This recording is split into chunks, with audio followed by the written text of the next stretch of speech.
The Wallowas, one of the most rugged areas in the Pacific Northwest, and considered one of Oregon's 7 wonders. Mountains that are as wild as they were thousands of years ago. Old-timers call them the Little Alps. Native homeland for the Nez Perce, and the final resting place of old Chief Joseph. Today, we're excited to fish Wallowa Lake, where the world record kokanee salmon was caught in 2010, measuring over 27 inches in length and weighing 9.7 pounds. Our fishing buddy is James Nash, a 5th-generation Oregonian. Tell us about the kokanee here on the lake, in the lake. Well, this is where the world record kokanee was caught, and that was in 2010. And prior to that, the state record was broke several times in the same season. And then the kokanee population went up and they went on a down cycle, and now the population has come down and the size has come up.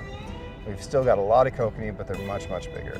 And we're on track to see some really big fish again. This is Wallowa Lake, carved by glaciers, providing incredible views from everywhere.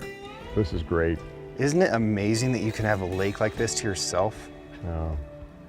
It's unbelievable, right? Yeah, it really is. There's been a lot of conservation effort to return salmon throughout the Pacific Northwest and right here in Northeast Oregon. So this was a historic sockeye run. I have all the journals from my great-great-grandparents on down, and when they first came here in wagons in 1871, there are so many sockeye in the river that they are sticking in the spokes of the wagon wheels. No kidding. So there's a tremendous sockeye run. So James, you're all rigged up. What are we doing here? All right, we're gonna troll for kokanee. We're gonna be flatlining right now. We've got 46.9 degree water temperature. You know, kokanee are looking for something between 50 and 55. So they want to be on the surface, but there's boats, there's ospreys, so they're gonna be down a little bit, but we won't start off with the downriggers. We're gonna look for them on top. Like many kokanee fishermen, he uses dodgers and fast-action lures, topping the hook with a kernel of shoe peg corn. And the shoe peg corn is key ingredient.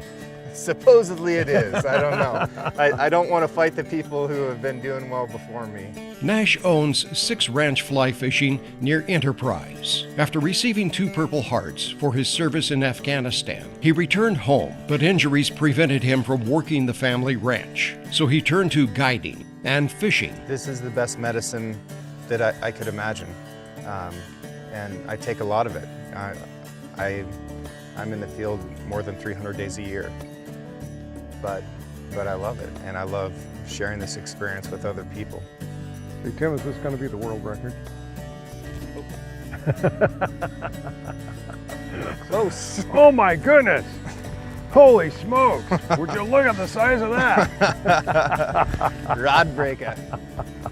Conservation is a cornerstone for Nash and his family, where they have restored a 2-mile section of the Wallowa River that runs through their ranch. Within 2 weeks of completing the project, we had Chinook salmon spawning in it, which had never occurred before in my lifetime.